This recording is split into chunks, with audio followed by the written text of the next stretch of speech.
اللہ الحمدللہ والصلاة والسلام علی رسول اللہ وعلی آلہ وصحبہ ومن والاه. اللهم انفعنا بما علمتنا وعلمنا ما ينفعنا وزدنا علما. رب اشرح لي صدري ويسر لي امري واحلل عقدة من لساني يفقهوا قولي. سبحانك لا علم لنا الا ما علمتنا انك انت العليم الحكيم. رب يسر ولا تعسر وتمم بالخير وبك نستعين يا فتاح. اعوذ باللہ من الشیطان الرجیم بسم اللہ الرحمن الرحیم. جب یہ فرمایا کہ انفاق کرو 254 میں، تو یہ بتا دیا کہ ایک تو یہ کہ انفاق نہ کرنے والے یا جو شفاعت قہری کا عقیدہ رکھنا یا اسلام کے خلاف جن لوگوں کے مقابلے میں انفاق کرنا ہے وہ ظالم ہیں. اور پھر بتایا کہ وہ ظالم اسی لیے ہیں کہ وہ توحید کسی حقیقت کو نہیں مانتے. اس کے اتنے زیادہ دلائل ہیں جن دلائل کی طرف اشارہ کیا اللہ لا الہ الا هو الحی القیوم اس آیت میں. جب توحید کو دلائل کے ساتھ ثابت کر دیا تو پھر بتایا کہ اب یہ جب دلائل کے ساتھ اس مسئلے کو واضح کر دیا، اب اس کو زبردستی منوانے کی ضرورت نہیں ہے. لوگ جو ہے وہ بہت دو گروہوں میں تقسیم ہو جائیں گے. بعض لوگ قربۃ الوثقی یعنی کہ لا الہ الا اللہ کو تھام لیں گے، اور بعض لوگ جو ہیں وہ کفر کرنے والے ہوں گے اور انکار کرنے والے ہوں گے. جو لوگ قربۃ الوثقی کو تھام لینے والے ہیں، اللہ ولی الذین آمنوا، یہ پہلی قسم کا حال ہے کہ اللہ مددگار ہے، ولی ہے، سرپرست ہے ان لوگوں کا جو ایمان لے آتے ہیں. تو یخرجہم، اللہ نکالتا ہے ان لوگوں کو، من الظلمات، ہر طرح کے اندھیروں سے، الی النور، روشنیوں کی طرف، روشنی کی طرف. دوسری قسم کا حال اور اس کا انجام، والذین کفروا، اور وہ لوگ جو کہ کافر ہوتے ہیں، اولیاؤہم الطاغوت، ان کے مددگار اور سرپرست طاغوت ہوتے ہیں جو ان کے معبود ہوتے ہیں، اور وہ یخرجونہم من النور الی الظلمات، وہ اپنے عبادت کرنے والوں کو ہدایت سے گمراہی کی طرف ہی نکالتے ہیں، ہدایت سے گمراہی کی طرف ہی لے کر جاتے ہیں، اور ایمان سے گمراہی کی طرف، دین سے شک کی طرف، اور ہدایت سے ضلالت کی طرف لے کر جاتے ہیں. نتیجہ یہ نکلتا ہے کہ اولئک اصحاب النار هم فیہا خالدون. اب پہلی مثال ہے دونوں گروہوں کے آپس کے مقابلے کی. اب ایک طرف جو ہے وہ پہلے گروہ کے نمائندے ہیں ابراہیم علیہ السلام، دوسری طرف دوسرے گروہ کا نمائندہ ہے نمرود. اب الم تر الی الذی حاج ابراہیم فی ربہ ان آتاہ اللہ الملک، آپ نے ان کا اس شخص کا حال نہیں دیکھا جو ابراہیم سے جھگڑا کر رہا تھا، فی ربہ، یہاں پر کیا محذوف نکالیں گے؟ الم تر الی الذی حاج ابراہیم فی ربہ ای فی توحید ربہ، ٹھیک ہے، اس کے رب کی توحید کے بارے میں. ان آتاہ اللہ الملک، اس وجہ سے کہ اللہ نے اس کو بادشاہت دے رکھی تھی، یعنی کہ اس کے جو مناظرہ کرنے اور ابراہیم کے سے اختلاف کرنے کا سبب کوئی عقلی دلیل نہیں تھی، بلکہ اصل میں وجہ یہ تھی کہ اللہ تعالیٰ نے اس کو بادشاہت دے رکھی تھی، اور اس بادشاہت کے گھمنڈ میں وہ ابراہیم علیہ السلام کے ساتھ مناظرہ کر رہا تھا اور ان کی مخالفت کر رہا تھا. قال ابراہیم ربی الذی یحیی ویمیت، ابراہیم نے کہا کہ میرا رب تو وہ ہے الذی یحیی ویمیت، جو زندہ بھی کرتا ہے اور مارتا بھی ہے. قال، نمرود نے جواب میں کہا انا احیی و امیت، میں زندہ کرتا ہوں اور میں مارتا ہوں. قال ابراہیم فإن اللہ یأتی بالشمس من المشرق فأتی بها من المغرب. یہاں پر ایسا محسوس نہیں ہوتا جیسے نمرود نے ابراہیم علیہ السلام کو لاجواب کر دیا ہے؟ آپ غور کریں کہ ابراہیم علیہ السلام نے کہا میرا رب وہ ہے جو زندہ کرتا ہے اور مارتا ہے، جواب میں نمرود نے کہا زندہ تو میں کرتا ہوں اور میں مارتا ہوں. قال ابراہیم فإن اللہ یأتی بالشمس من المشرق، ابراہیم علیہ السلام نے دوسری بات شروع کر دی کہ میرا رب وہ ہے جو کہ مشرق سے سورج کو نکالتا ہے. تو وہ جو پہلی دلیل، پہلی بات کی تھی، اس کا جواب کہاں گیا؟ آپ کو اعتراض سمجھ آ رہا ہے؟ جی سر. جی سر. اشکال کو سمجھنا ضروری ہے تاکہ جواب کی سمجھ آ سکے، ٹھیک ہے؟ تو جب تک اشکال سمجھ نہیں آئے گا تب تک جواب سمجھ نہیں آ سکے گا. باقی سب لوگ بھی بتائیں. مجھے تو یہ سوال سمجھ آ گئے. جی عرفان بھائی آپ کیا فرما رہے ہیں؟ میں یہ کہہ رہا مجھے تو یہ سمجھ نہیں آئی کہ وہ کیسے مارتا اور زندہ کرتا ہے، اس میں کہ وہ کرتا ہے یا نہیں کرتا، لیکن اس نے تو کہہ دیا نا. جی اس نے تو کہہ دیا. تو اب آپ جواب میں اب آپ کو کوئی اور بات کرنی پڑ گئی، تو دیکھنے والے جو مناظرہ دیکھنے کے لیے عام عوام آئی ہوئی ہے وہ کیا سمجھے گی؟ وہ کہے گا یہ لیکن سر وہ اپنی نہیں کر سکتا نا، اپنے آپ کو نہیں بچا سکتا. اپنے آپ کو نہیں بچا سکتا. جی اور کوئی جواب؟ انہوں نے کر کے وہ جو بادشاہ سے کر کے دکھایا تھا نا کہ میں نے ایک کو زندہ چھوڑ دیا ہے، ایک کو کہا کہ اس کو جانے دو. تو یہ بظاہر ایسا نہیں لگتا کہ اس نے لاجواب کر دیا ابراہیم علیہ السلام؟ نہیں شیخ صاحب لاجواب تو نہیں کیا، وہ تو پیغمبر تھے، جدی امجد تھے. نہیں، لیکن پھر ان کو ایک دوسری بات کرنے کی ضرورت کیوں پڑ گئی؟ سورج کی بات شروع کر دی، پہلے بات شروع کی. اس نے اپنی بیوقوفی ظاہر کر دی جی. 2 آدمیوں کو بلایا، جلاد کو کہا کہ ایک کو مار دو، جس کو پھانسی کا حکم تھا اس کو زندہ چھوڑ دو، دوسرے کو مار دو. ایسے کیا تو بیوقوف تھا وہ شخص. چلیں دیکھیں، بات یہ ہے کہ وہ بیوقوف تھا یا نہیں تھا، لیکن ایک دفعہ اس نے لاجواب تو کر دیا نا، آپ کو بات چھوڑ کے دوسری بات کی طرف جانا پڑ گیا. اصل میں اس کو اچھی طرح سمجھ لیں. اس کی صورت ایسے ہے کہ جب مناظرہ ہوتا ہے یا آپس میں مناقشہ ہوتا ہے تو اس کے اندر ایک چیز ہوتی ہے دعویٰ. ٹھیک ہے، دعویٰ یہ ہوتا ہے کہ دونوں فریقین جو ہوتے ہیں، دونوں فریقین تو آپس میں ڈیبیٹ کر رہے ہوتے ہیں، آپس میں جن کا مناظرہ ہو رہا ہوتا ہے، ان میں سے ہر ایک اپنا دعویٰ پیش کرتا ہے کہ میرا نظریہ وہ کیا ہے، میں کیا چیز کلیم کر رہا ہوں جس کو ثابت کرنے کے لیے یہ مناظرہ ہو رہا ہے. دونوں فریقین جو ہیں وہ اپنا اپنا دعویٰ پیش کرتے ہیں. جب دونوں فریقین اپنا اپنا دعویٰ پیش کر لیتے ہیں، پھر اس پر دلائل دینے کا آغاز کیا جاتا ہے. اب یہ جو اذ قال ابراہیم ربی الذی یحیی و یمیت، جب ابراہیم نے کہا کہ میرا رب تو وہ ہے جو زندہ کرتا اور مارتا ہے. قال، نمرود نے کہا انا احیی و امیت. یہ ابراہیم علیہ السلام کی بات جو ہے یہ ابراہیم علیہ السلام کا دعویٰ ہے. ٹھیک ہے، یہ ابراہیم علیہ السلام کا دعویٰ ہے کہ ربی الذی یحیی و یمیت، میرا رب وہ ہے جو زندہ کرتا ہے اور مارتا ہے. اور یہ جو قال انا احیی و امیت ہے یہ نمرود کا دعویٰ ہے. اب جب دونوں نے اپنا اپنا دعویٰ ذکر کر دیا تو اب جو ہے وہ دلائل کا آغاز ہوا ہے. دلائل کا آغاز کہاں سے ہوا ہے کہ ابراہیم علیہ السلام نے اپنی دلیل جو ہے وہ پہلے پیش کی ہے. کیونکہ قانون یہ ہوتا ہے کہ جو شخص دعویٰ پیش کرتا ہے دلیل دینے کا آغاز بھی اسی سے ہوتا ہے. ٹھیک ہے، جس شخص نے پہلے دعویٰ پیش کیا ہوتا ہے وہی شخص جو ہے وہ پہلے اپنی دلیل پیش کرتا ہے. تو پہلے دعویٰ کس نے پیش کیا ہے؟ ابراہیم علیہ السلام نے. ابراہیم علیہ السلام نے. جی، تو پھر دلیل پہلے کون ذکر کرے گا؟ وہ بھی وہی کریں گے، وہی ذکر کریں گے. اب دعوے کے اندر جو ہے وہ اس نے دعویٰ یہ کیا نمرود نے کہ میں تو مانوی کام بھی کر سکتا ہوں. یہ کسی کو زندہ کرنا اور کسی کو موت دینا یہ حصی کام ہے یا مانوی کام ہے؟ زندگی دینا، موت دینا. مطلب زندگی اس طرح تو نہیں دیتے، کسی کو شاپر میں لپیٹ کے تو نہیں دیتے نا، یا پیک کر کے تو نہیں دیتے کسی ڈبے میں زندگی. کیا خیال ہے؟ مانوی ہے، مانوی چیز ہے. ٹھیک ہے، اور موت کوئی حصی چیز ہے یا مانوی چیز ہے؟ مانوی ہے، مانوی چیز ہے. تو ابراہیم علیہ السلام نے دیکھا کہ جب اس نے دعویٰ یہ پیش کیا ہے کہ میں مانوی چیز بھی کر سکتا ہوں، تو انہوں نے اپنی دلیل کا آغاز جو ہے وہ حصی چیز کرنے سے کیا کہ جو شخص مانوی چیز کرنے پر قادر ہے تو حصی چیز تو اس کو بالولا زیادہ آسانی سے کر لینی چاہیے. آپ کو بات سمجھ آ رہی ہے سب کو؟ جی سر. تمہارا دعویٰ یہ ہے کہ تم مانوی کام بھی کر سکتے ہو، تو پھر حصی کام تو تم زیادہ آسانی سے کر سکتے ہوگے. اگر تم زندہ کرنے اور موت دینے والے رب ہو تو چلو میں تمہیں مانوی کام کا نہیں کہتا، میں تم سے ایک حصی کام کا کہتا ہوں. میری دلیل یہ ہے کہ میرا رب سورج کو مشرق سے لے کر آتا ہے، چلو تم ایسا کرو کہ تم سورج کو مغرب سے لے کر آؤ. اب اس دلیل کے جواب میں وہ کیا کرے گا؟ فبہت الذی کفر. تو یہ کافر کا بچہ جو ہے یہ مبہوت ہو گیا، حیران ہو گیا، اور اب اس کے پاس کوئی راستہ نہیں تھا یہاں سے نکلنے کا. کیونکہ جب حق کی دلیل آتی ہے تو پھر جو ہے وہ باطل کے پاس کوئی راستہ باقی نہیں بچتا. اب آپ کو بات سمجھ آ گئی؟ جی سر. جی سر. اشکال اب دور ہو گیا، اب اشکال زائل ہو گیا اور اشکال اب پیدا ہی نہیں ہوا. ٹھیک ہے، نہیں تو بظاہر ایسے لگتا ہے کہ جیسے پہلے جو ہے وہ ابراہیم علیہ السلام نے ایک بات شروع کی، پھر اس سے لاجواب ہو کے دوسری بات شروع کر دی.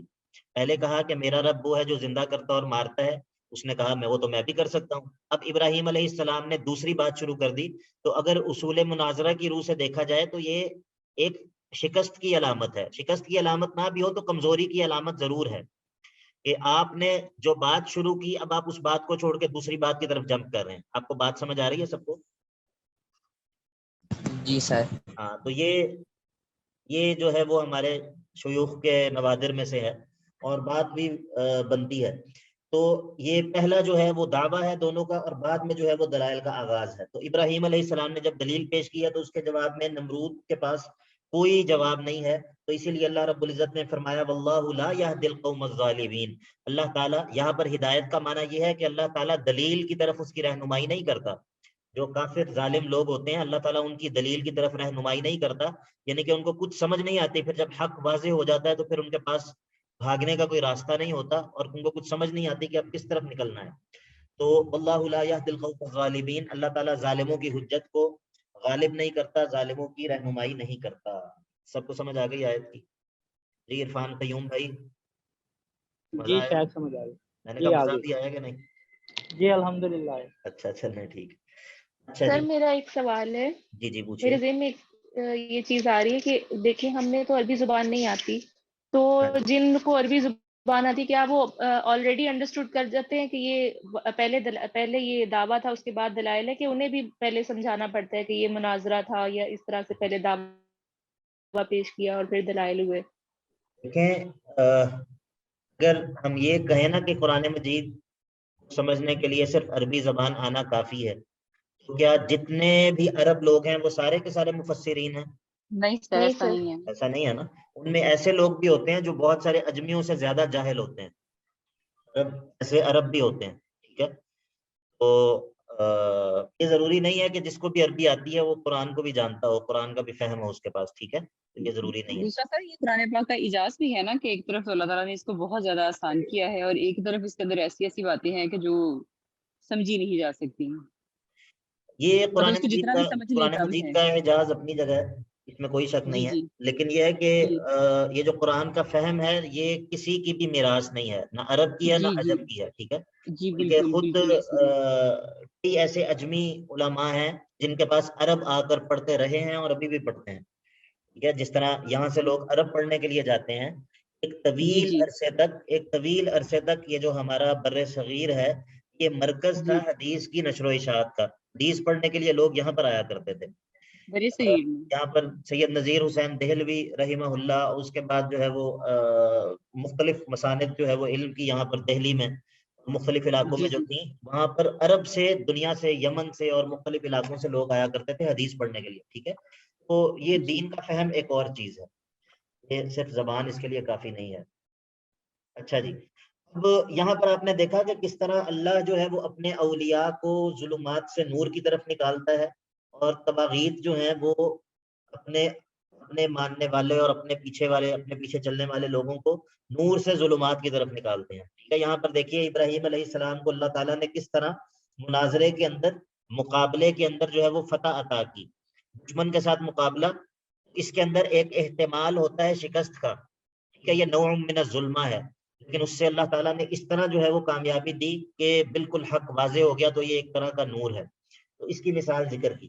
اب ایک اور مثال ذکر ہوگی, یہ صرف پہلے گروہ کی مثال ہے, اللہ ولی الذین آمنوا کی مثال.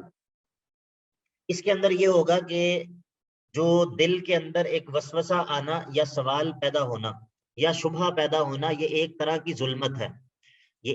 ظلمت ہے. لیکن اس کے مقابلے میں جو یقین ہے, یقین, اطمینان, دل کا مطمئن ہو جانا, عین الیقین اور حق الیقین کا حاصل ہو جانا, یہ ایک طرح کا نور ہے. تو اللہ تعالیٰ اپنے ماننے والوں کو, ایمان والوں کو یخرجونہم من الظلمات الی النور. اب دیکھیے, او کالذی مر علی قریۃ, اب یہ دوسری مثال ہے. یا پھر اس شخص کی طرف آپ نے دیکھا ہے کہ جو ایک بستی سے گزرا, وہی خاویۃ علی عروشها, اور یہ بستی اوندے منہ گرے ہوئی تھی اپنی چھتوں کے بل, یعنی کہ بستی تباہ حال بستی تھی. قال, اب یہ کہنے لگے, یہ شخص جو کہ گزر رہے تھے یہ کہنے لگے, انا یحیی هذه اللہ بعد موتها, اللہ اس بستی کو اس تباہی بربادی کے بعد زندہ کس طرح کرے گا. اب یہ سوال جو انہوں نے کیا یا ان کے دل میں جو بات پیدا ہوئی, یہ شک کی وجہ سے نہیں تھی, یہ تعجب کی وجہ سے تھی. یعنی کہ یہ انہوں نے یہ نہیں کہا یہ اللہ تعالیٰ کی قدرت کے منکر نہیں تھے، بلکہ انہوں نے تعجب کیا کہ دیکھا کہ یار یہ بستی بالکل ویران کھنڈرات، 500 سال جتنے مرضی سال لگا لیں وہ گزر چکے ہیں، بستی جو ہے وہ تباہ ہو چکی ہے. آپ کسی کھنڈرات کے اوپر سے گزریں اور آپ اسے دیکھیں تو آپ کہیں گے کہ یار یہ بستی بھی کبھی زندہ ہوگی، اللہ اس کو بھی زندہ کرے گا. تو انا یحیی ہذہ اللہ بعد موتہا، اللہ اس کو کس طرح زندہ کرے گا، اس طرح کتنی اللہ کی عجیب قدرت ہے. اب اللہ رب العزت نے ان کو حق الیقین دلوانا چاہا، یہ چاہا کہ اس کے دل سے یہ خیال بھی دور ہو جائے کہ اللہ تعالیٰ اس کو کس طرح کرے گا. تو فاماتہ اللہ، اللہ تعالیٰ نے ان کو موت دے دی. تو فاماتہ اللہ 100 عام، 100 سال کے لیے ان کو چھوڑ دیا، 100 سال تک یہ اپنی اسی کیفیت میں رہے. ثم بعثہ، پھر اس کے بعد اللہ تعالیٰ نے زندگی بخشی. قال، اللہ تعالیٰ نے پوچھا کم لبثت، کتنا عرصہ تم نے گزارا ہے اس حال میں. قال، کہنے لگے لبثت یوما او بعض یوم، کہنے لگے ایک دن یا دن کا کچھ حصہ میں نے گزارا ہے سوتے ہوئے. اللہ رب العزت نے فرمایا بل لبثت 100 عام، بلکہ تمہیں تو 100 سال تم اس حال میں برقرار رہے ہو. اچھا فانظر الی طعامک وشرابک لم یتسنہ، اب اپنے کھانے کی طرف اور اپنے پینے کی طرف دیکھو ذرا، لم یتسنہ، وہ بالکل بھی خراب نہیں ہوا ہے. اب اللہ تعالیٰ اپنی قدرت کا نظارہ کروا رہا ہے کہ 100 سال تک تمہارا کھانا اور تمہارے پینے کا سامان جو ہے وہ بالکل بھی خراب نہیں ہوا. دوسری طرف وانظر الی حمارک، ذرا اپنے گدھے کی طرف دیکھو. وَلِنَجْعَلَكَ آيَةً لِلنَّاسِ وَانظُرْ إِلَى الْعِظَامِ كَيْفَ نُنْشِزُهَا ثُمَّ نَكْسُوهَا لَحْمًا وَانظُرْ إِلَى حِمَارِكَ، اپنے گدھے کی طرف دیکھو. لِتَسْتَدِلَّ بِهِ، تاکہ تم اس کے ذریعے استدلال کر سکو اللہ تعالیٰ کی قدرت پر. وَلِنَجْعَلَكَ آيَةً لِلنَّاسِ، اور تاکہ ہم تمہیں لوگوں کے لیے ایک نشانی بنا دیں بعث بعد الموت کی، ہم تمہیں لوگوں کے لیے ایک نشانی بنا دیں بعث بعد الموت کی. وَانظُرْ إِلَى الْعِظَامِ، اب ذرا اپنے اس گدھے کی ہڈیوں کی طرف دیکھو ذرا کہ کیف ننشزوها، ہم کس طرح ان ہڈیوں کو حرکت دیتے ہیں. ثم نکسوها لحما، پھر ان ہڈیوں کو گوشت پہناتے ہیں. فلما تبین له، جب اس کے لیے یہ سارا معاملہ واضح ہو گیا تو قال، کہنے لگا اعلم، اب مجھے یقین ہے، عین یقین، حق الیقین حاصل ہو گیا ہے کہ ان اللہ علی کل شیء قدیر، بے شک اللہ تعالی ہر چیز پر قدرت رکھتا ہے. اب دیکھیے یہ عملی نمونہ ہے کس چیز کا، اللہ ولی الذین آمنوا یخرجهم من الظلمات الى النور، اللہ ولی الذین آمنوا یخرجهم من الظلمات الى النور. سمجھ آ گئی سب کو؟ جی سر. اس طرح اللہ تعالیٰ اپنے بندوں کو شک سے اور حیرانی سے اور گمراہی سے اور پریشانیوں سے، مصیبتوں سے اور ہر طرح کی آزمائشوں سے نکالتا ہے. یخرجهم من الظلمات الى النور. تو یہ جو ہے یہ مثال تھی پہلے گروہ کی. اب ٹائم کیا ہو گیا جی؟ 20 منٹ ہو گئے. چلیے دوسری مثال پڑھ لیتے ہیں جلدی سے اور پھر اس کے بعد انشاءاللہ نماز پڑھتے ہیں. تیسری مثال جو ہے یہ بھی پہلے گروہ کی ہے. اذ قال ابراہیم رب ارنی کیف تحیی الموتى، اور جب ابراہیم نے کہا، ایمان والوں کا حال ہے، اذ قال ابراہیم، اور جب ابراہیم نے کہا رب ارنی، اے میرے رب مجھ کو دکھائیے تو صحیح کہ کیف تحیی الموتى، آپ مردوں کو زندہ کس طرح کریں گے. دیکھیے اب یہ ابراہیم علیہ السلام نے کیا سوال شک کی وجہ سے کیا ہے؟ سر یہ تعجب کی وجہ سے، کیونکہ نبی ہیں وہ، اور نبی کے حق میں یہ متصور نہیں ہو سکتا کہ اس کو اللہ کی قدرت میں شک ہو. ٹھیک ہے، تو اللہ تعالیٰ نے کہا اولم تؤمن، تم ایمان نہیں رکھتے جو تم پوچھ رہے ہو؟ انہوں نے کہا بلا، اے اللہ ایمان رکھتا ہوں، کیوں نہیں ایمان رکھتا، ولکن لیطمئن قلبی. اس سے یہ بھی پتا چلا کہ ایمان میں بھی درجات ہیں. آپ کو بات سمجھ آ رہی ہے؟ ایمان میں بھی درجات ہیں، یہ ضروری نہیں کہ سب لوگوں کا ایمان ایک ہی درجے کا ہو. ولکن لیطمئن قلبی، میں تو اے اللہ میں نے تو اسی لیے سوال کیا ہے تاکہ میرا دل مطمئن ہو جائے. اب اللہ تعالیٰ نے کہا چلو میں تمہیں عملی نمونہ دکھاتا ہوں. قال، اللہ تعالیٰ نے کہا فخذ اربعۃ من الطیر، 4 پرندے لے لو، فسرهن الیک ثم اجعل علی کل جبل منهن جزءا، ان کو ٹکڑے ٹکڑے کرو اور پھر ان کو جمع کرو اپنے پاس، اور پھر ثم اجعل علی کل جبل منهن جزءا، پھر ہر درخت پر ان پرندوں کا ایک ایک ٹکڑا جو ہے وہ رکھ دو. ثم ادعوهن، ان پرندوں کو آواز دو، یاتینک سعیا، کہ پرندے دوڑتے ہوئے تمہارے پاس آ جائیں گے. وَعْلَمْ أَنَّ اللَّهَ عَزِيزٌ حَكِيمٌ, اس بات کو جان لو کہ اللہ تعالیٰ زبردست قدرت والا, غالب ہے اور حکیم حکمت والا ہے. یہاں پر جو ہے پہلا باب ختم ہوا ہے. یہاں سے آگے انشاءاللہ 73 تک دوسرا باب ہے, اس کو نماز کے بعد پڑھتے ہیں. اب یہ تیسری جو ہم نے مثال دیکھی ہے, اس کے اندر بھی اللہ تعالیٰ نے کس طرح اپنے بندے کو یعنی کہ یخرجہم من الظلمات الی النور کی مثال ہے یہ بھی. ٹھیک ہے جی, سمجھ آ گئی ہے سب. یہ 2-3 بہنوں نے لیٹ جوائن کی ہے کلاس, تو ان سے گزارش ہے کہ یہ جو ریکارڈنگ ہے اس کا ابتدائی حصہ بھی ضرور سن لیں. یہاں پر ہم نے یہ وَإِذْ قَالَ إِبْرَاهِيمُ رَبِّيَ الَّذِي يُحْيِي وَيُمِيتُ اس آیت کے بارے میں ابتدائی گفتگو کی ہے, اس کو بھی ضرور سن لیں. آپ لوگوں نے کلاس جو ہے وہ تھوڑا سا لیٹ جوائن کیا. ٹھیک ہے جی, نماز کے بعد انشاءاللہ ہم دوبارہ کنٹینیو کرتے ہیں. بارک اللہ. بسم اللہ الرحمن الرحیم. یہ آیت نمبر 261 سے لے کر 274 تک دوسرا باب ہے, چوتھے حصے کا دوسرا باب. پہلے حصے کا پہلا باب جو ابھی ہم نے پڑھا ہے, آج ختم کیا ہے, کل شروع کیا تھا, چوتھے حصے کا پہلا باب. اس کا خلاصہ کوئی بیان کر سکتا ہے؟ جی ذریعہ. جی سر, صرف ایک منٹ سر. یہ چوتھے حصے کے پہلے باب کا جی سر, اس میں ایک تو صفات کاری کے عقیدے کا رد تھا. نہیں بھائی, ایسے نہیں, خلاصہ بیان کرنا پورے باب کا. اچھا, پورے باب کا سر. اس میں جی کوئی اور؟ عرفان قیوم بھائی, جی بہنوں میں سے کوئی؟ یہ میں بیان کرتا ہوں. جی بتائیے, آپ کہنے لگے ہیں. سر یہ فرسٹ پارٹ کا یا 4 باب کا؟ میرے پیارے بھائی, یہ چوتھا جو حصہ ہے اس کے پہلے باب کا. اچھا نہیں سر, پھر آپ کر دیں, مجھے سمجھ نہیں آ رہی آپ کی بات. سنیں پھر. سب سے پہلے اس میں دعویٰ ذکر ہوا انفاق کا, جو اس حصے کا عنوان ہے. یا ایھا الذین آمنوا انفقوا, یہ تیسرے پارے کا پہلا صفحہ نکالیے. یا ایھا الذین آمنوا انفقوا مما رزقناکم. ٹھیک ہے, یہ دعویٰ ہے, دعویٰ انفاق. اس کے بعد کیونکہ یہ انفاق کس چیز کے لیے کرنا ہے, کس مقصد کے لیے کرنا ہے, یہ توحید اور اس کی نشر و اشاعت کے لیے کرنا ہے. پھر دعوی توحید کا ذکر کیا دلائل کے ساتھ. ٹھیک ہے, اللہ لا الہ الا هو الحی القیوم, پوری آیت جو ہے یہ توحید اور اس کے دلائل پر مشتمل ہے. اس کے بعد جب توحید کو دلائل کے ساتھ ثابت کر دیا تو کہا کہ اب ہم نے تبین الرشد من الغی, ہدایت جو ہے وہ گمراہی سے واضح ہو گئی ہے. اب جو ہے وہ کسی پر زبردستی کرنے کی ضرورت کیا ہے. لا اکراہ فی الدین قد تبین الرشد من الغی. اب جب عقیدہ اور ہدایت کو واضح کر دیا, اب لوگ 2 قسم کے ہو گئے. لوگوں کی 2 قسمیں ہو گئیں. ایک گروہ وہ ہے جنہوں نے ایمان لے آئے اور مان لیا, دوسرا گروہ اور قسم وہ ہے جنہوں نے نہیں مانا. تو پھر دونوں کے بارے میں بتایا کہ جو پہلا گروہ ہے اس کے ساتھ اللہ تعالیٰ کیا معاملہ کرتے ہیں, یخرجہم من الظلمات الی النور. اور جو دوسرا گروہ ہے ان کے ساتھ کیا ہوتا ہے کہ ان کے جو معبود ہیں یخرجونہم من النور الی الظلمات. اور پھر ان دونوں گروہوں کی مثالیں ذکر کی. پہلی جو مثال ذکر کی وہ اس میں دونوں گروہ ہیں, اور دوسری اور تیسری مثال جو ہے وہ صرف پہلے گروہ کی ہے. ٹھیک ہے, سمجھ آ گیا؟ خلاصہ ہے پورے باب کا. ذرا آپ بھائی, باقی بھائی سب لوگ. جی سر, آ گیا. ٹھیک ہے, سر دوبارہ بیان کر دیں گے. دوبارہ میں ایک دفعہ دوبارہ دوہراتا ہوں, پھر ہم نے آگے پڑھنا ہے. سب سے پہلے جو ہے وہ انفاق کا دعویٰ جو ہے اس کو ذکر کیا 254 میں. ٹھیک ہے جی, انفاق کا دعویٰ ذکر کیا, یا ایھا الذین آمنوا انفقوا مما رزقناکم.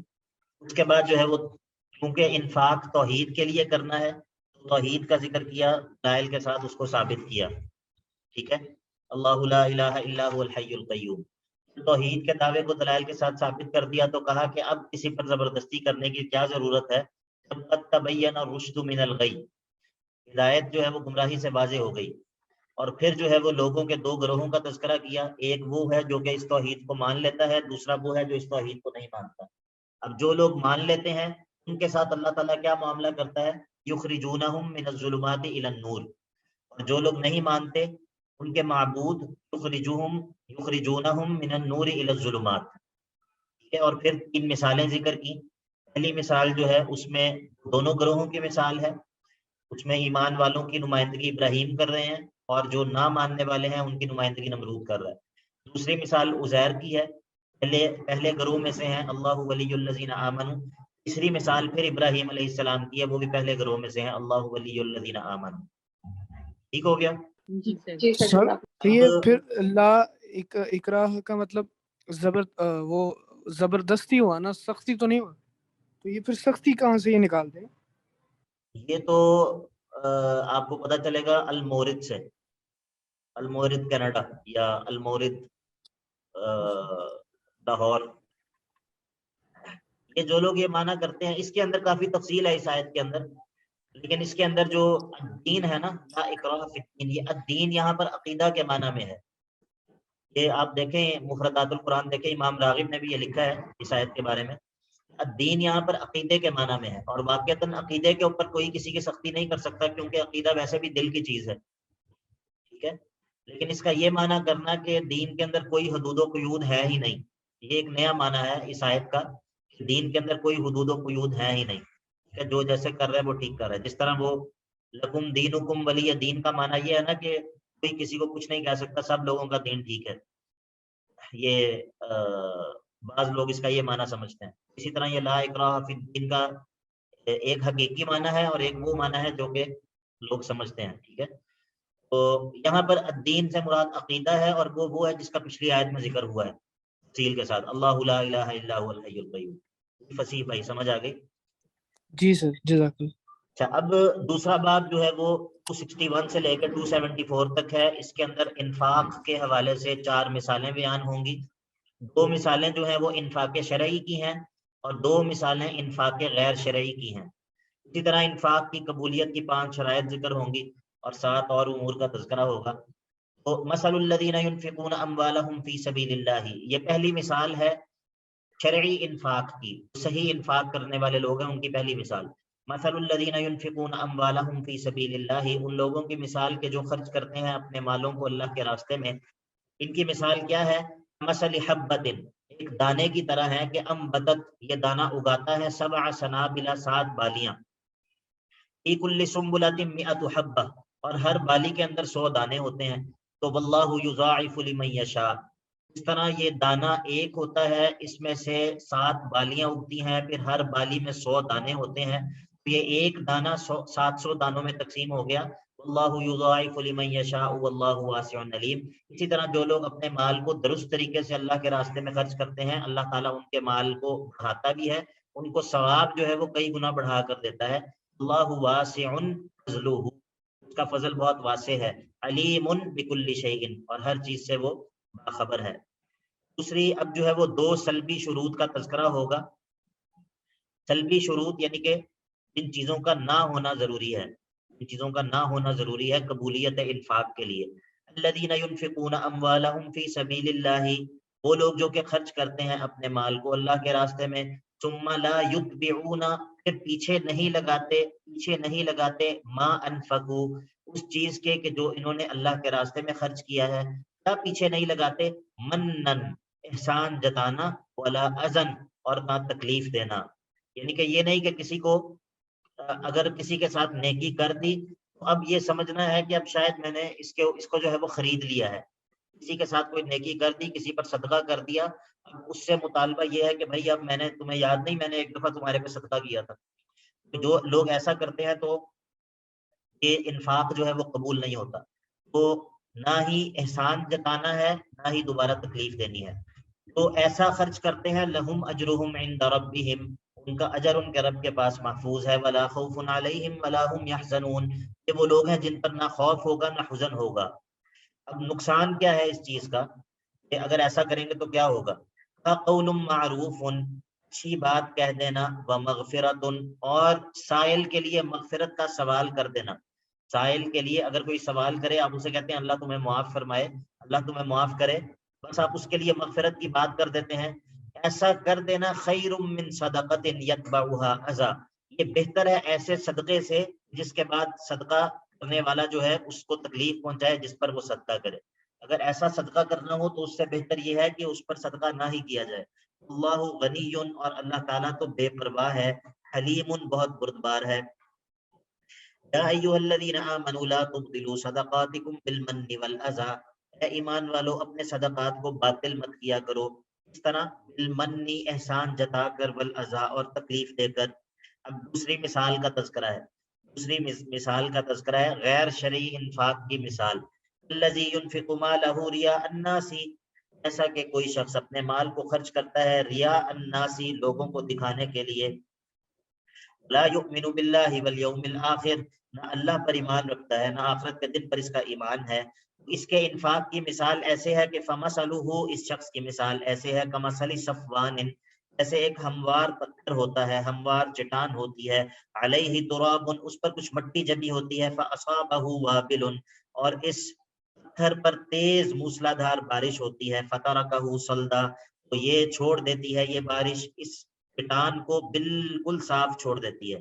اب جس طرح اس بارش نے اس مٹی کو بالکل ختم کر دیا اور اس پتھر کے اوپر کچھ بھی باقی نہیں رہ گیا، اسی طرح اس بندے نے جو عمل کیا اس کا وہ عمل بھی بالکل تباہ و برباد اور ختم ہو گیا، اس کے پاس اپنے عمل میں سے کچھ بھی باقی نہیں رہ گیا۔ لا یقدرون علی شیء مما کسبوا، یہ لوگ نہیں قدرت رکھتے علی شیء، کسی بھی ثواب پر، مما کسبوا، اس وجہ سے کہ جو انہوں نے خرچ کیا ہے، کیونکہ یہ خرچ انہوں نے ریاکاری کی وجہ سے کیا ہے۔ اللہ لا یہدی القوم الکافرین، بے شک اللہ تعالیٰ ثواب نہیں دیتا کافر قوم کو۔ یہاں پر 3 سلبی شروط کا تذکرہ ہو گیا ہے ابھی تک، 3 سلبی شروط، انفاق کی قبولیت کے لیے 3 سلبی شروط کا تذکرہ ہوا ہے۔ کون بتائے گا؟ جو بتائے گا اس کے لیے خصوصی انعام ہوگا۔ انفاق کی قبولیت کے لیے 3 سلبی شروط کا تذکرہ ہوا ہے۔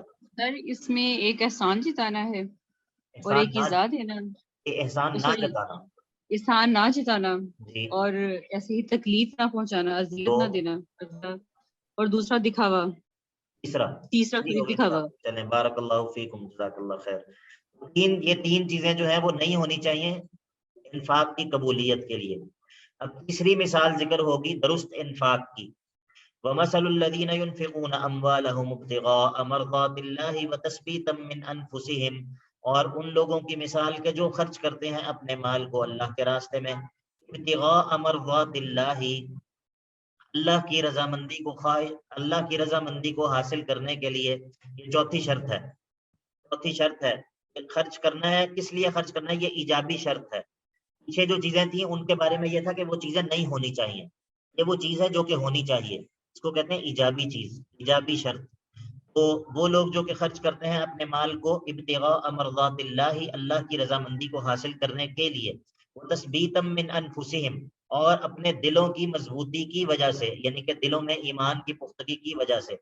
کمثل جنت، ان کا خرچ کرنے کی مثال اس زرخیز زمین کی طرح ہے، ربوۃ، جو کہ کسی اونچی جگہ پر ہوتی ہے، اصابہا وابل، اس پر تیز موسلادھار بارش ہوتی ہے، فآتت اکلہا ضعفین، اس کی تیز بارش سے کیا ہوتا ہے، اس زرخیز زمین کی آمدن ہے وہ دگنی ہو جاتی ہے۔ فإن لم يصبها وابل فطل، اگر موسلادھار بارش نہ بھی ہو، ہلکی سی پھوار بھی ایسی زمین کے لیے کافی ہوتی ہے۔ اللہ بما تعملون بصیر، بے شک اللہ تعالیٰ تمہارے اعمال سے خوب باخبر ہے اور ان کو دیکھ رہا ہے۔ چوتھی مثال غلط انفاق کی، چوتھی مثال ایود احدکم، کیا تم میں سے کوئی یہ پسند کرتا ہے، ان تکون لہ جنت، کہ اس کے لیے کوئی باغ ہو، ایود احدکم، کیا تم میں سے کوئی اس چیز کو پسند کرتا ہے، ان تکون لہ جنت من نخیل، اس کے لیے اس کا ایک باغ ہو، من نخیل واعناب، کھجور کا اور انگور کا، تجری من تحتها الانہار، اور اس باغ کے نیچے کی طرف جو ہے وہ نہریں بہتی ہوں، لیکن لہو فیہا من کل الثمرات، اور اس شخص کے لیے اس باغ میں ہر طرح کے پھل ہوں، اصابہ الکبر، اور یہ باغ والا شخص جو ہے یہ بوڑھا ہو چکا ہو، اس کو بڑھاپے نے آ لیا ہو، لہ ذریۃ ضعفاء، اور اس کی ذریت، اس کی اولاد جو ہے وہ ابھی کمزور ہو، چھوٹی ہو۔ دیکھیے ایک شخص ہے جس کا باغ ہے، باغ میں ہر طرح کے پھل ہیں، ہر طرح کا فروٹ ہے، اور زبردست قسم کا باغ ہے، نہر بہ رہی ہے، اور خود یہ شخص بوڑھا ہو چکا ہے اور اولاد اس کی بالکل چھوٹی چھوٹی ہے۔ اس شخص کی ساری امید جو ہے وہ اس باغ پر ہے کہ اس باغ کے ذریعے میری اولاد جو ہے اس کا گزارا ہوگا، میرے لیے بڑھاپے میں اس باغ کی آمدن جو ہے وہ مجھے کام دے گی۔ اب کیا ہوا، اصابہا اعصار، اس باغ کے اوپر ایک طوفان آ گیا، فیہ نار، اور طوفان بھی ایسا کہ جس میں آگ کے بگولے بھی ہیں، فاحترقت، یہ باغ جو ہے سارے کا سارا جل کر راکھ ہو گیا، ذالک یبین اللہ لکم الآیات لعلکم تتفکرون، اسی طرح اللہ تمہارے لیے اپنی نشانیوں اور اپنے احکام کو بیان کرتا ہے تاکہ تم تفکر کر سکو۔ مطلب یہ ہے کہ جس طرح اس بندے کو جب اس باغ کی سب سے زیادہ ضرورت تھی اس وقت یہ باغ اس کے کسی کام نہیں آ سکا، اسی طرح یہ شخص جو کہ غلط انفاق کرتا ہے یا تو اللہ کے راستے کے علاوہ کسی راستے میں انفاق کرتا ہے یا پھر ریاکاری کے ساتھ خرچ کرتا ہے، تو جب اس کو اپنے اس عمل کی سب سے زیادہ ضرورت ہوگی اس وقت یہ عمل اس کے کسی بھی کام نہیں آ سکے گا۔ مثال کی سمجھ آ گئی سب کو؟ اچھا جی، یا ایھا الذین آمنوا انفقوا من طیبات ما کسبتم، اب مسلمانوں کے سرمایہ داروں کو اور جاگیرداروں کو خطاب ہے۔ یا ایھا الذین آمنوا، اے لوگو جو ایمان لائے ہو، انفقوا من طیبات ما کسبتم، خرچ کرو ان پاکیزہ چیزوں سے کہ جن کو تم کماتے ہو، ومما اخرجنا لکم من الارض، اور اس میں سے بھی کہ جو کہ زمین تمہارے لیے جو تمہارے لیے ہم زمین سے نکالتے ہیں، یعنی کہ چاہے وہ زمیندار لوگ ہیں چاہے وہ سرمایہ دار لوگ ہیں، ان سب کو چاہیے کہ اللہ کے راستے میں خرچ کریں۔ ولا تیمموا الخبیث، اور تم قصد مت کرو ردی چیز کا قصد مت کرو، منہ تنفقون، اس میں سے تم اللہ کے راستے میں خرچ کرتے ہو، ولستم بآخذیہ، حالانکہ تم خود اس چیز کو لینے والے نہیں ہو، الا ان تغمضوا فیہ، اللہ یہ کہ تم چشم پوشی کرو، کہ تم خود اس چیز کو اگر لینا ہو تو تم نہیں لوگے، مگر یہ کہ آنکھ بند کر کے تم کوئی چیز لے لو، تو ایسے مال سے اللہ کے راستے میں خرچ نہ کرو، کیونکہ اعلموا، جان رکھو، ان اللہ غنی، اللہ بے نیاز ہے، اللہ کو تمہارے خرچ کرنے کی ضرورت نہیں ہے۔ سب کو آواز نہیں آ رہی؟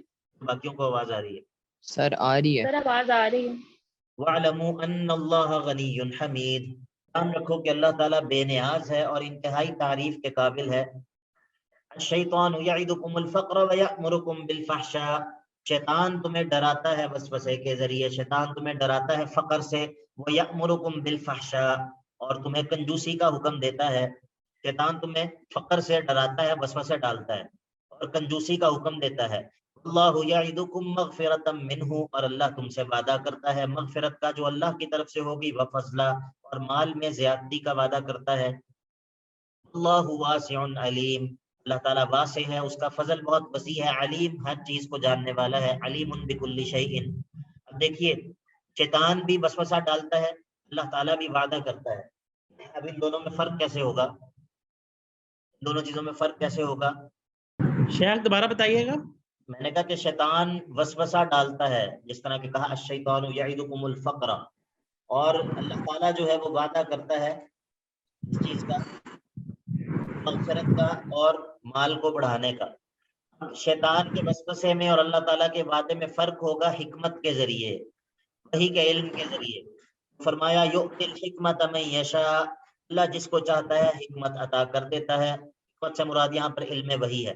من یؤتی الحکمت فقد اوتی خیرا کثیرا، جس کو اللہ نے وحی کا علم دے دیا اس کو اللہ تعالیٰ نے بہت زیادہ خیر سے نواز دیا۔ وما یذکر الا اولو الالباب، یہ وہ آیت ہے جس کو ہمارے حکیم حضرات اپنے دواخانے کے باہر لکھتے ہیں، لیکن یہاں پر حکمت سے مراد یہ طب یونانی نہیں ہے، یہاں پر اس سے مراد جو ہے وہ وحی کا علم ہے۔ تو اکثر حکیموں نے اپنے نسخے کے اوپر بھی اور اپنی دکان کے باہر بھی لکھا ہے یؤتی الحکمت من یشاء ومن یؤتی الحکمت فقد اوتی خیرا کثیرا وما یذکر الا اولو الالباب۔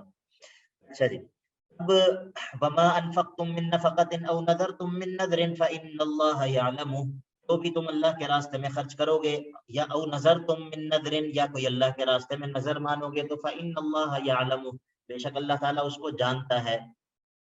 وما يذكر الا اولو الالباب وما للظالمين من انصار، اور جو ظلم کرنے والے ہیں ان کا کوئی مددگار نہیں ہوگا۔ چوتھی بات، صدقے کا طریقہ، ان تبدوا الصدقات فنعما ہی، اگر صدقات کو ظاہر کر کر کرو، لوگوں کو دکھا کر کرو، فنعما ہی، کتنی ہی اچھی یہ چیز ہے لوگوں کو ترغیب دلانے کے لیے۔ لیکن وَإِن تُخْفُوهَا، اگر تم ان کو مخفی اور پوشیدہ رکھو، وَتُؤْتُوهَا الْفُقَرَاءَ، اور پوشیدہ رکھ کر فقیروں کو دو، تو فَهُوَ خَيْرٌ لَكُمْ، تمہارے حق میں زیادہ بہتر ہے۔ یکفر عنکم من سیئاتکم، اللہ تمہارے سیئات کو معاف کر دے گا، مٹا دے گا۔ واللہ بما تعملون خبیر، اللہ تعالیٰ خوب باخبر ہے اس چیز سے جو کہ تم کرتے ہو۔ لیس علیک ہداہم ولکن اللہ یہدی من یشاء، یہ جن لوگوں کو تم مال دیتے ہو ان کی ہدایت کا تمہارا ذمہ نہیں ہے۔ لیس علیک ہداہم، اے صدقہ کرنے والوں ان لوگوں کو ہدایت دینا یہ تمہارے ذمہ نہیں ہے، بلکہ ولکن اللہ یہدی من یشاء، اللہ جس کو چاہتا ہے اس کو ہدایت دیتا ہے. وما تنفقوا من خیر، اور جو بھی تم خرچ کرتے ہو مال، من خیر، خیر مال کے معنی میں ہے فلی انفسکم، یعنی کہ فلی فائدۃ انفسکم، تم اپنے نفس کے فائدے کے لیے ہی خرچ کرتے ہو. وما تنفقون الا ابتغاء وجه اللہ، اور تم نہیں خرچ کرتے مگر اللہ کے چہرے کو پانے کی اللہ کے چہرے کو پانے کے لیے تم خرچ کرتے ہو. وما تنفقوا من خیر یوفى الیکم، اور جو بھی تم خیر اللہ کے راستے میں خرچ کرو گے اس کا اجر تمہیں پورا پورا دے دیا جائے گا. وانتم لا تظلمون، اور بالکل بھی تمہارے اجر میں کمی نہیں کی جائے گی. جو ہے وہ مصارف انفاق کا بیان ہے. خرچ کرنا ہے، خرچ کرنا کن پر ہے؟ للفقراء الذين احصروا في سبيل الله، وہ فقراء جن کو اللہ کے راستے میں روک لیا جاتا ہے، وہ لوگ جو کہ اپنے لا يستطيعون ضربا في الارض، وہ لوگ جو کہ مال کمانے کے لیے زمین میں سفر نہیں کر سکتے. اس طرح مجاہدین ہیں یا مدارس کے طلباء ہیں یا ایسے لوگ جو کہ تجارت نہیں کر سکتے اور کسی شرعی ذمہ داری کی وجہ سے وہ اپنے کام میں جو ہے وہ رکے ہوئے ہیں. یحسبهم الجاہل اغنیاء من التعفف، اور جو بے خبر لوگ ہوتے ہیں، بے خبر یہاں پر جاہل جو ہے وہ مذمت کے لیے نہیں ہے، مذمت کے لیے نہیں ہے، بے خبر کے معنی میں ہے. یحسبهم الجاہل، تو بے خبر ہوتا ہے وہ ان کو سمجھ رہا ہوتا ہے کہ اغنیاء، یہ لوگ تو غنی ہیں. کیوں ایسا سمجھ رہا ہوتا ہے؟ من التعفف، ان کے سوال سے بچنے کی وجہ سے، کیونکہ وہ لوگ کسی سے سوال نہیں کرتے. جو شخص ان کی حقیقت کو نہیں جانتا وہ یہ سمجھ رہا ہوتا ہے کہ یہ لوگ تو غنی ہیں. تعرفهم بسیماهم، آپ ایسے لوگوں کو ان کی نشانیوں سے پہچان لیں گے. لا يسألون الناس الحافا، یہ بغیر حاجت کے لوگوں سے سوال نہیں کرتے. یا پھر لا يسألون الناس الحافا، یہ چمٹ چمٹ کے لوگوں سے سوال نہیں کرتے. جس طرح یہ بازار میں فقیر کرتے ہیں کہ چمٹ جاتے ہیں اور جان نہیں چھوڑتے. وما تنفقوا من خیر فإن الله به علیم، تو بھی تم خیر اللہ کے راستے میں مال خرچ کرو گے، اللہ رب العزت اس کو خوب جانتا ہے. جو ہے وہ اللہ کے راستے میں خرچ کرنے کے اوقات کا بیان کیا ہے؟ اوقات انفاق. الذين ينفقون اموالهم بالليل والنهار، وہ لوگ جو کہ اپنے مال کو اللہ کے راستے میں خرچ کرتے ہیں رات کے وقت بھی دن کے وقت بھی، سرا وعلانیۃ، چھپا کر بھی اور اعلانیہ بھی، یعنی کہ جب بھی خرچ کرتے ہیں. فلهم اجرهم عند ربهم، یہ وہ لوگ ہیں کہ جن کا اجر ان کے رب کے پاس محفوظ ہے. ولا خوف علیہم ولا هم يحزنون، اور ان کا انجام اور نتیجہ یہ ہے کہ ان کوئی خوف اور کوئی حزن نہیں ہوگا. جی یہاں پر دوسرا باب بھی ختم ہو گیا ہے. یہاں سے تیسرا باب ہے. اس باب کے اندر سود کی ممانعت ذکر ہوگی اور معاملات کا طریقہ ذکر ہوگا. سود لینے و دینے والوں کو تخفیف ذکر ہوگی، سود سے بچنے والوں کو بشارت ذکر ہوگی. اور انشاءاللہ اگلا باب جو ہے وہ ہم کل پڑھیں گے. اب تقریباً 2 باب ہی رہ گئے ہیں. امید ہے کہ کل انشاءاللہ سورت ہم ختم کر دیں گے منڈے کو انشاءاللہ.